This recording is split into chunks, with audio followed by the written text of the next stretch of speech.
nobody likes to feel like third, fourth, fifth on the list.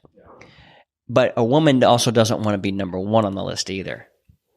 Isn't that interesting? Yeah, she doesn't. I don't like him up my ass too much. She doesn't want my mission to be her, because that's not a mission. A guy driven to become something greater than himself.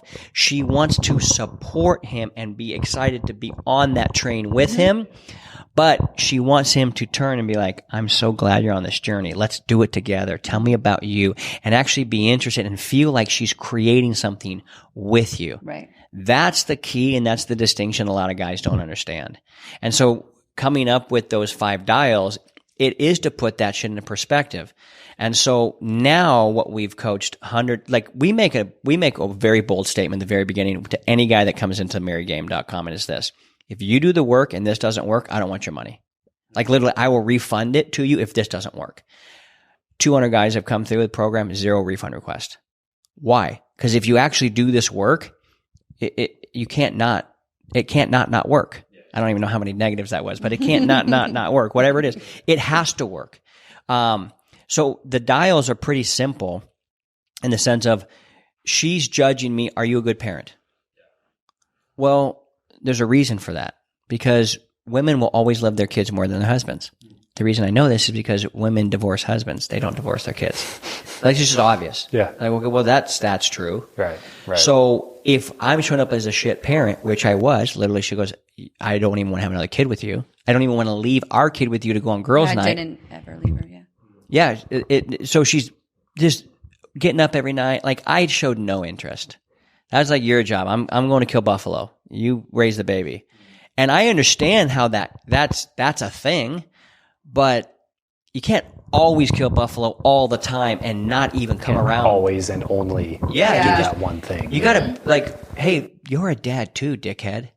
And I'm not patting you on the back because you watched her one night. Yeah. You're called a dad. You're not a babysitter. Yeah.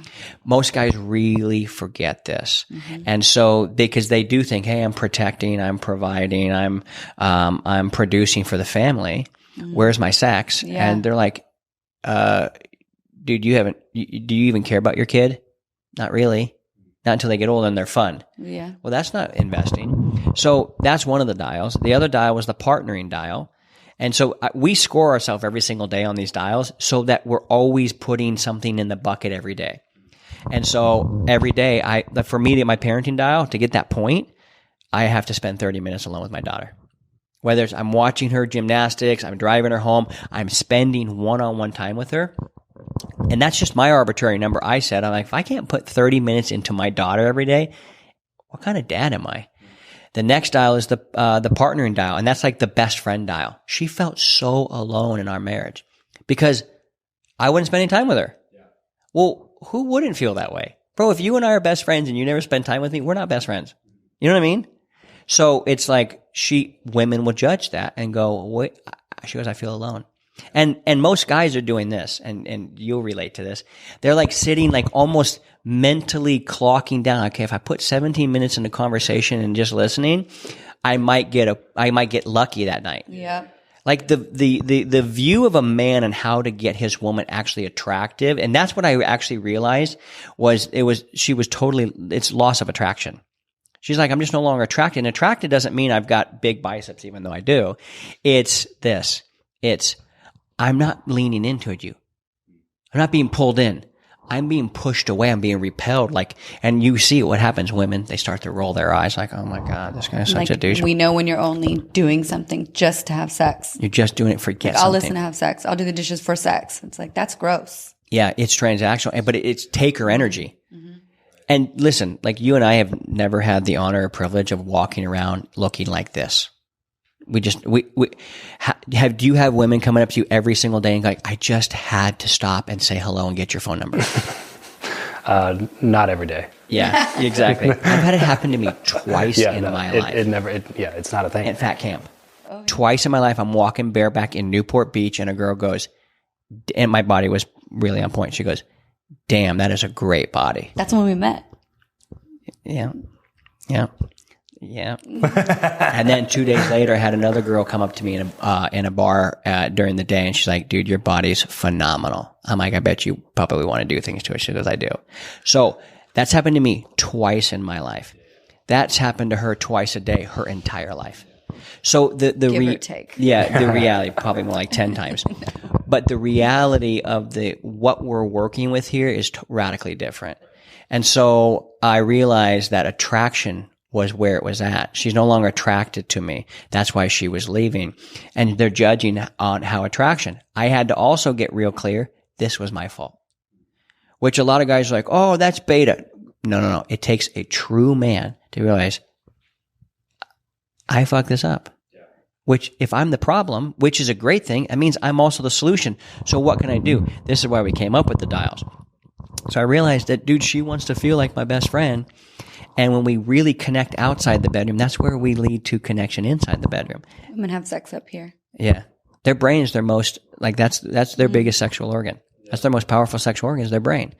That led us to the next dial, which was the producer dial, which most guys are great at. We're good at killing buffalo. We bring home meat, feed the family. We bring home pelts, keep them warm. What else do you want? You want me to talk to you? Fuck you. I'm not talking to you. I got more buffalo to go kill. So guys are good at that, but what we have is we become workaholics.